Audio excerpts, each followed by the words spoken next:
ಕಿತ್ತಂಡೂರು ವೆಂಕಟರಾಮ್ರವರ ಸಾರಥ್ಯದಲ್ಲಿ ನಡೆಯುತ್ತಿರುವ punch TV Kannada ನ್ಯೂಸ್ಗೆ ಸ್ವಾಗತ.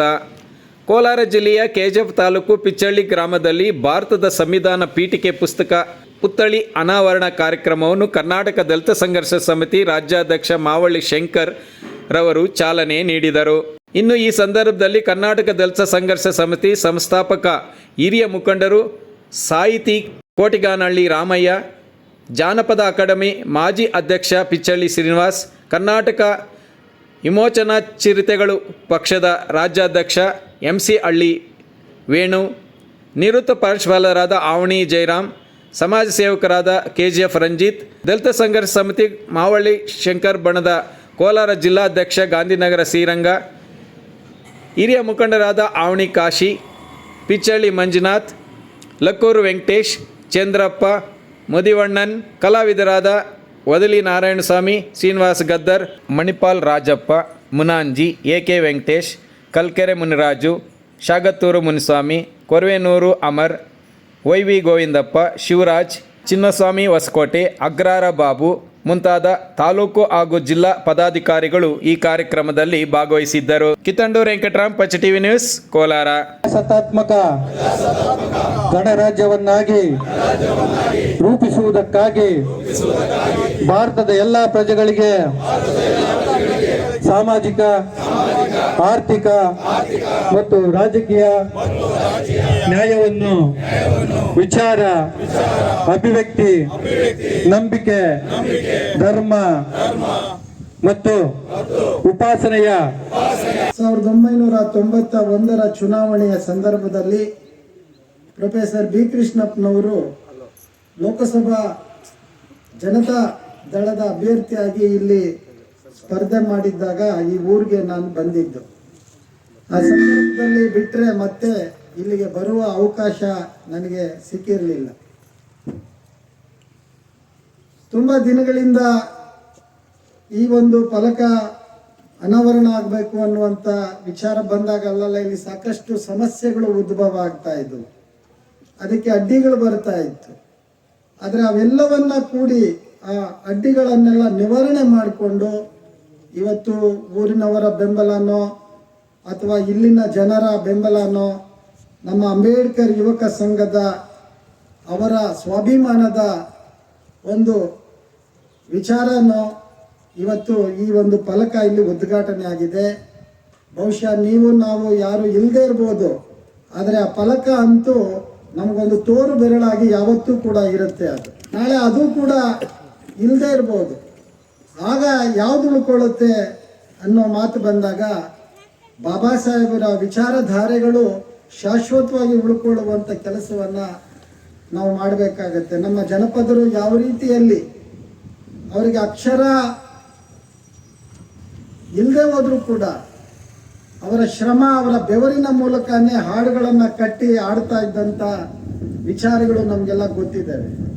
ಆ ಜನಪದರ ಮೌಖಿಕ ಹಾಡುಗಳು ಯಾವ ರೀತಿ ಕಷ್ಟಗಳನ್ನು, ತಮ್ಮ ದುಃಖಗಳನ್ನು, ಸಂಕಟಗಳನ್ನು ಕುರಿತು ಆಡ್ತಾ ಇದ್ರು, ಅದೇ ರೀತಿಯಲ್ಲಿ ಬಾಬಾ ಸಾಹೇಬರ ವಿಚಾರಧಾರೆಗಳು ಕೂಡ ಮುಂದಿನ ತಲೆಮಾರಿಗೆ ದಾಟಿಸುವ ಕೆಲಸಗಳನ್ನು ನಾವು ಮಾಡಬೇಕಾಗತ್ತೆ ಸ್ನೇಹಿತರೆ. ಯುವಜನತೆ ನಾವು ತುಂಬ ಗಂಭೀರವಾಗಿ ಆಲೋಚನೆ ಮಾಡುವಂತಹ ಇವತ್ತು ಬಹುದೊಡ್ಡ ರೀತಿಯ ಹೊಣೆಗಾರಿಕೆ ನಮ್ಮ ಮೇಲಿದೆ. ಇವತ್ತು ನಾವು ಸಂವಿಧಾನದ ಬಗ್ಗೆ ಮಾತಾಡ್ತಾ ಇದ್ದೀವಿ, ಸಂವಿಧಾನದ ಸ್ಮರಣ ಫಲಕಗಳನ್ನು ನಾವು ಇವತ್ತು ಅದನ್ನು ಇಲ್ಲಿ ನೆರವೇರಿಸ್ತಾ ಇದ್ದೀವಿ. ಆದರೆ ವಾಸ್ತವವಾಗಿ ಅದು ಹೇಗೆ ಜಾರಿ ಆಗ್ತಾ ಇದೆ ಅನ್ನುವಂಥ, ಇವತ್ತು ಸಂವಿಧಾನಕ್ಕೆ ಯಾವ ರೀತಿಯ ಶವಪೆಟ್ಟಿಗೆಗೆ ಮಳೆ ಹೊಡಿತಾರೋ ಆ ರೀತಿ ಇವತ್ತು ಕ್ರೌರ್ಯದ ಮುಖವಾಡ ಹೊತ್ತಿರುವಂತಹ ಅಧಿಕಾರಶಾಹಿ ಮತ್ತು ಈ ಸಮಾಜದ ಒಂದು ರಾಜಕೀಯ ಪ್ರಾಬಲ್ಯವನ್ನು ಉಳ್ಳಂತಹ ವಿಚಾರಗಳನ್ನು ಉಳ್ಳಂಥವ್ರು ಇವತ್ತು ಅದಕ್ಕೆ ಒಳಗಳನ್ನು ಹೊಡಿತಾ ಇದ್ದಾರೆ. ಈ ಎಚ್ಚರಿಕೆ ನಮಗಿರಬೇಕು. ನಾವು ಕೇವಲ ಭಾವನಾತ್ಮಕವಾಗಿ ಬಾಬಾ ಸಾಹೇಬರನ್ನ ಹಾಡ್ತಾ ಹೊಗಳ್ತಾ ಹೋದರೆ ಅವರು ನಿರಂತರವಾಗಿ ನಮ್ಮ ಪಾದಗಳನ್ನೇ ಅವರು ಕತ್ತರಿಸ್ತಾ ಬರ್ತಾ ಇದ್ದಾರೆ. ಅವರು ನಮಗೆ ಅರಿವಿಲ್ಲದೆ ನಮ್ಮನ್ನು ಎಳವರನ್ನಾಗಿ ಮಾಡ್ತಾ ಇದ್ದಾರೆ. ನಾವು ಅರಿವು ತಪ್ಪಿದ್ರೆ ನಾವು ಶಾಶ್ವತವಾಗಿ ಎಳವರ ಸ್ಥಿತಿಯಲ್ಲೇ ನಾವು ಇರಬೇಕಾಗತ್ತೆ. ಹಾಗಾಗಿ ಮೈಮರಿಲ ನಾವು ಭಾವನಾತ್ಮಕವಾಗಿ ಬಾಬಾ ಸಾಹೇಬರನ್ನ ಹೇಳ್ತಾನೆ ನಾವು ಮೈಮರಿಬಾರ್ದು ಅಂತ ಸ್ಥಿತಿ ಇವತ್ತು ನಮಗೆ ಇದೆ. ಇವತ್ತು ಇಡೀ ದೇಶನೇ ಒಂದು ರೀತಿ ಅನಸ್ತೇಸಿಯಾಗೆ ಒಳಗಾಗಿದೆ. ಇವತ್ತು ಅವರು ಏನು ಹೇಳಿದ್ರು ಕೇಳುವಂಥ ಸ್ಥಿತಿಗೆ ಇವತ್ತು ಸಮಾಜ ಹೋಗ್ತಾ ಇದೆ. ಅವರಲ್ಲಿ ಕುಂಭ ಮೇಳದಲ್ಲಿ ಮುಳುಗಿ ಅಂದರೆ ಕೋಟ್ಯಾಂತರ ಜನ ಹೋಗಿ ಅಲ್ಲಿ ಮುಳುಗ್ತಾರೆ. ಅಥವಾ ಕರೋನಾ ಬಂದಾಗ ಚಪ್ಪಾಳೆ ಹೊಡೀರಿ ಓಡೋಗುತ್ತೆ ಅಂದರೆ ಚಪ್ಪಾಳೆ ಹೊಡಿತಾರೆ ಜನ. ಜಾಟೆ ಬಾರಿಸಿ ಅಂದರೆ ಜಾಟೆ ಬಾರಿಸ್ತಾರೆ. ರಾತ್ರಿ ಇಷ್ಟೊತ್ತಿಗೆ ಲೈಟ್ ಆಫ್ ಮಾಡಿ ಕೊರೋನಾ ಹೋಗುತ್ತೆ ಅಂದರೆ ಅದನ್ನೂ ಮಾಡ್ತಾರೆ. ಇಂಥ ಆಧುನಿಕ ಸಮಾಜದಲ್ಲಿ ಅಧಿಮಾನವನ ಕಡೆಗೆ, ಆ ಮನಸ್ಥಿತಿಯ ಕಡೆಗೆ ಸಮಾಜವನ್ನು ಒಯ್ಯುತ್ತಾ ಇರುವಂತಹ ಬಹುದೊಡ್ಡ ರೀತಿಯ ಸಾಂಸ್ಕೃತಿಕ ರಾಜಕಾರಣ ಈ ದೇಶದಲ್ಲಿ ನಡೀತಾ ಇದೆ.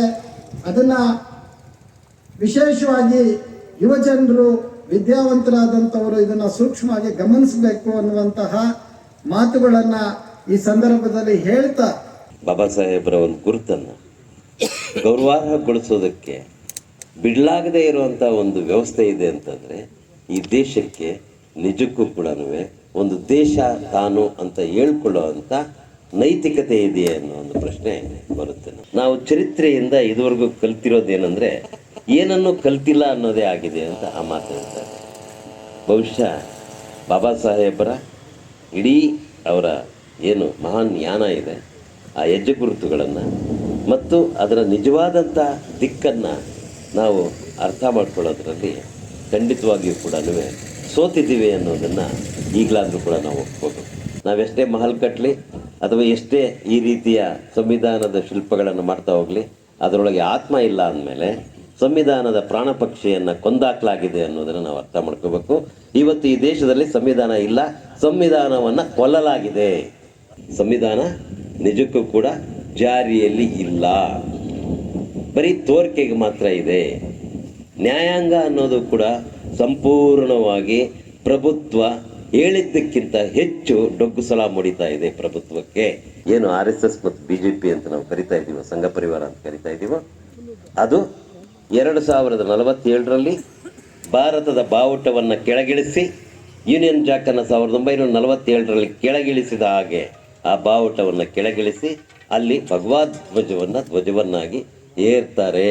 ಇದು ತೀರ್ಮಾನ ಆಗಿರೋದು ಮತ್ತು ಇಡೀ ಅದಕ್ಕಾಗಿ ಭಾರತ ದೇಶವನ್ನು ಆಳದಿಂದ ಬೇರಿನಿಂದ ಸಜ್ಜುಗೊಳಿಸಲಾಗಿದೆ. ಫಾರಿನ್ ಎಜುಕೇಷನ್ಗೆ ಪ್ರಭುತ್ವ ಎನ್ನುವಂತಹ ಒಂದು ಯೋಜನೆ ಅಡಿ ಫಾರಿನ್ ಎಜುಕೇಷನ್ಗೂ ಸಹ ನಮ್ಮಲ್ಲಿ ಒಂದು ಉಪಯುಕ್ತವಾದಂತಹ ಒಂದು ಯೋಜನೆ ಇದೆ. ಮಕ್ಕಳು, ಬಡವರು, ದೀನರು, ದಲಿತರು ನಿಜವಾಗ್ಲೂ ಒಂದು ಆರ್ಥಿಕವಾಗಿ, ಶೈಕ್ಷಣಿಕವಾಗಿ ಅಭಿವೃದ್ಧಿ ಹೊಂದಬೇಕಾದ್ರೆ ಇಂತಹ ಒಂದು ಪ್ರಯೋಜನಗಳನ್ನು ಪಡ್ಕೋಬೇಕು. ಫಾರಿನಲ್ಲಿ ಮಾಸ್ಟರ್ಸ್ PhD ಮಾಡಿದ್ರೆ 80 lakhs ಕೊಡ್ತಾರೆ. 1 ರೂಪಾಯಿ 2 ರೂಪಾಯಿ ಅಲ್ಲ. IAS KAS ಆಗಬೇಕಾದ್ರೆ ಅದಕ್ಕೂ ಸಹ ಫ್ರೀಯಾಗಿ ನಮ್ಮ ಒಂದು ಇಲಾಖೆಯಿಂದ ಅವ್ರಿಗೆ ಫ್ರೀ ಟ್ರೈನಿಂಗ್ ಸಿಗುತ್ತೆ. ಇಂಥ ಅನೇಕ ಕಾರ್ಯಕ್ರಮಗಳಿದೆ, ಅದನ್ನು ಸದುಪಯೋಗ ಪಡಿಸ್ಕೊಳ್ಳಿ. ಇಂತಹ ಎಷ್ಟೋ ಕಷ್ಟಪಟ್ಟು ರಚನೆ ಮಾಡಿದಂತಹ ಸಂವಿಧಾನವನ್ನ ನಾವು ಗೌರವಿಸೋಣ, ಉಳಿಸೋಣ. ಭಾರತದ ಜನತೆಯಾದ ನಾವು ಭಾರತವನ್ನು ಸಾರ್ವಭೌಮ, ಸಮಾಜವಾದಿ, ಧರ್ಮ ನಿರಪೇಕ್ಷ, ಪ್ರಜಾಸತ್ತಾತ್ಮಕ ಗಣರಾಜ್ಯವನ್ನಾಗಿ ರೂಪಿಸುವುದಕ್ಕಾಗಿ ಭಾರತದ ಎಲ್ಲ ಪ್ರಜೆಗಳಿಗೆ ಸಾಮಾಜಿಕ, ಆರ್ಥಿಕ ಮತ್ತು ರಾಜಕೀಯ ನ್ಯಾಯವನ್ನು, ವಿಚಾರ, ಅಭಿವ್ಯಕ್ತಿ, ನಂಬಿಕೆ, ಶ್ರದ್ಧೆ ಮತ್ತು ಉಪಾಸನೆಯ ಸ್ವಾತಂತ್ರ್ಯವನ್ನು, ಸ್ಥಾನಮಾನ ಮತ್ತು ಅವಕಾಶಗಳ ಸಮತೆಯನ್ನು ದೊರೆಯುವಂತೆ ಮಾಡುವುದಕ್ಕಾಗಿ ವ್ಯಕ್ತಿ ಗೌರವ, ದೇಶದ ಏಕತೆ ಮತ್ತು ಸಮಗ್ರತೆಗಾಗಿ ಎಲ್ಲರಲ್ಲಿ ಭ್ರಾತೃತ್ವ ಭಾವನೆಯನ್ನು ಮೂಡಿಸುವುದಕ್ಕೆ ದೃಢ ಸಂಕಲ್ಪ ಮಾಡಿ ನಮ್ಮ ಸಂವಿಧಾನ ಸಭೆಯಲ್ಲಿ 1949ನೇ ಇಸವಿಯ ನವೆಂಬರ್ ತಿಂಗಳ 26ನೇ ದಿನದಂದು ಈ ಸಂವಿಧಾನವನ್ನು ನಮಗೆ ನಾವೇ ಅರ್ಪಿಸಿಕೊಂಡು ಅಂಗೀಕರಿಸಿ ಶಾಸನವಾಗಿ ವಿಧಿಸಿಕೊಂಡಿದ್ದೇವೆ. ಬೇರೆ ಯಾವುದೇ ಒಬ್ಬ ನಾಯಕರನ್ನ ಅಲ್ಲಿ ಬೋರ್ಡ್ ಹಾಕ್ತಿದ್ರೆ ಅದಕ್ಕೇನು ಕೂಡ ತಗರಲಿಲ್ಲ. ಅಂತ ಒಂದು ಸಂದರ್ಭದಲ್ಲಿ ಕೂಡ ನೀವು ಅಂಬೇಡ್ಕರ್ ಅವರ ನಾಮಫಲಕವನ್ನು ಹಾಕಿ ಇವತ್ತು ಯಾರಾದ್ರೂ ಮುಟ್ಟಿ ನೋಡೋಣ ಅನ್ನುವಂತ ಒಂದು ಮಾತನ್ನ, ಒಂದು ಹೇಳಿಕೆಯನ್ನ ಅಥವಾ ಒಂದು ಇದನ್ನ ನೀವು ಕೊಟ್ಟಿದ್ದೀರಿ. ಅದಕ್ಕೆ ನಾನು ಅಭಿನಂದನೆಯನ್ನು ಸಲ್ಲಿಸ್ತಾ ಇದ್ದೀನಿ. ಇವತ್ತು ಆಂಜನೇಯ ಸ್ವಾಮಿ ಇದ್ದಾರೆ, ಇವತ್ತು ಇನ್ನೊಬ್ಬರು ಇದ್ದಾರೆ. ಅವ್ರಿಗೇನಾದ್ರೂ ಹೆಚ್ಚು ಕಡಿಮೆ ಆದ್ರೆ ಎಲ್ಲಿ ಹೋಗ್ತಾರೆ? ಏನಾದ್ರೂ ವಿಗ್ರಹಗಳಿಗೆ ಹೆಚ್ಚು ಕಡಿಮೆ ಇಲ್ಲ, ಎಲ್ಲೋ ಹೋಗ್ತಾರೆ? ಪೊಲೀಸ್ ಸ್ಟೇಷನ್ ಹೋಗ್ತಾರೆ. ಪೊಲೀಸ್ ಸ್ಟೇಷನ್ ಹೋಗಿ ಏನ್ ಮಾಡ್ತಾರೆ? ಕಂಪ್ಲೇಂಟ್ ಕೊಡ್ತಾರೆ.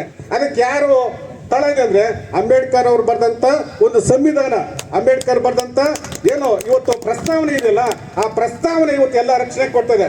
ಇವತ್ತು ಆಂಗ್ಲೇಯನಿಗೂ ರಕ್ಷಣೆ ಕೊಡ್ತಾ ಇದೆ ಮತ್ತು ಇನ್ನೊಬ್ಬರು ಕೂಡ ರಕ್ಷಣೆ ಕೊಡುವಂಥದ್ದು ನಮ್ಮ ಪ್ರಸ್ತಾವನೆ ಕೂಡ ಹೇಳ್ತಾ ಇದ್ದೇನೆ.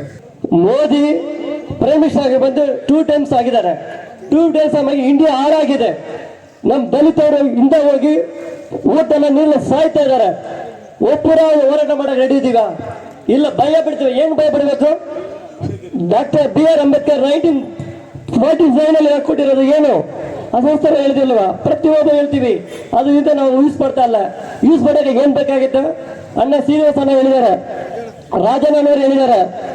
ಇಂಥ ದೊಡ್ಡ ವ್ಯಕ್ತಿಗಳು ನಮ್ಮ ಜೊತೆಲಿದ್ರೆ ಎಲ್ಲ ಪ್ರಾಬ್ಲಮ್ ಸಾಲ್ವ್ ಮಾಡಕ್ಕೆ ನಾವು ಮುಂದೆ ಬರ್ತೀವಿ. 70ರ ದಶಕದಲ್ಲಿ ದಲಿತ ಚಳವಳಿ ಪ್ರಾರಂಭವಾಗಿ ಈ ದಲಿತರ ಮೇಲೆ ನಡೀತಕ್ಕಂಥ ದಬ್ಬಾಳಿಕೆ, ಅನ್ಯಾಯ, ದೌರ್ಜನ್ಯ, ಅತ್ಯಾಚಾರಗಳ ವಿರುದ್ಧ ಒಂದು ಪ್ರಜ್ಞೆಯನ್ನು ಮೂಡಿಸಿ ಅದನ್ನ ಪ್ರಶ್ನೆ ಮಾಡಿ ಧ್ವನಿ ಎತ್ತಿ ಅನ್ಯಾಯಗಳನ್ನ ಖಂಡಿಸಿ ನ್ಯಾಯ ಪಡೆಯುವ ಕಡೆಗೆ ಏನು ಒಂದು ಪ್ರಜ್ಞೆಯನ್ನು ಮೂಡಿಸಿ ಕೈ ಹಿಡಿದು ಕೊಂಡೊಯ್ತು ದಲಿತ ಚಳವಳಿ.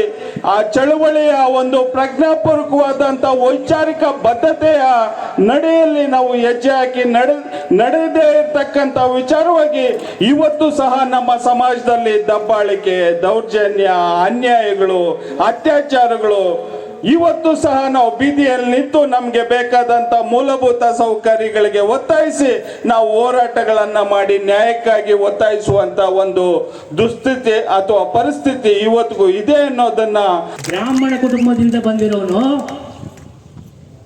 MLA ಎಕ್ಸ್ ಸಂಪಂಗಿ ಅವರು, ನೀನು ಬ್ರಾಹ್ಮಣನಾಗಿದ್ದೀಯಾ, ಎಲ್ಲರಿಗೂ ಒಂದೇ ರೀತಿ ನೀನು ಕಾಣ್ತೀಯಾ, ಎಲ್ಲರಿಗೂ ಸಹಕಾರ ಮಾಡೋ ಒಂದು ಭಾವನೆ ಇದೆ ಅಂತ ಹೇಳಿ DHS ದಲಿತ ಅಲ್ಪಸಂಖ್ಯಾತರ ಸಮಿತಿಗೆ ನನ್ನ ಗೌರವಾಧ್ಯಕ್ಷರನ್ನಾಗಿ ಮಾಡುವರು. ನನ್ನಲ್ಲಿ ಜಾತಿ ಇಲ್ಲ. ಪಿಚ್ಚಹಳ್ಳಿ ಅಂತ ಬರೋದು ನನ್ನ ಸ್ನೇಹಿತ ಶ್ರೀನಿವಾಸು, ನನ್ನ ಕ್ಲಾಸ್ಮೇಟು. 1ನೇ ಕ್ಲಾಸಿಂದ ಒಂದು ಬೆಂಚಲ್ಲಿ ಓದ್ತಾ ಇದ್ದವರು ಈ ಊರಲ್ಲಿ. ಆ ಶ್ರೀನಿವಾಸಿಂದ ಅಂತಾರಾಷ್ಟ್ರೀಯ ಮಟ್ಟದಲ್ಲಿ ಈ ಪಿಚ್ಚಹಳ್ಳಿ ಬಂದಿದೆ. ಬರೀ ತಾಲೂಕು ಜಿಲ್ಲೆ ಅಲ್ಲ, ರಾಜ್ಯ ಅಲ್ಲ, ಅಂತಾರಾಷ್ಟ್ರೀಯ ಮಟ್ಟದಲ್ಲಿ ಶ್ರೀನಿವಾಸ್ ಹೆಸರು ಬಂದಿದೆ.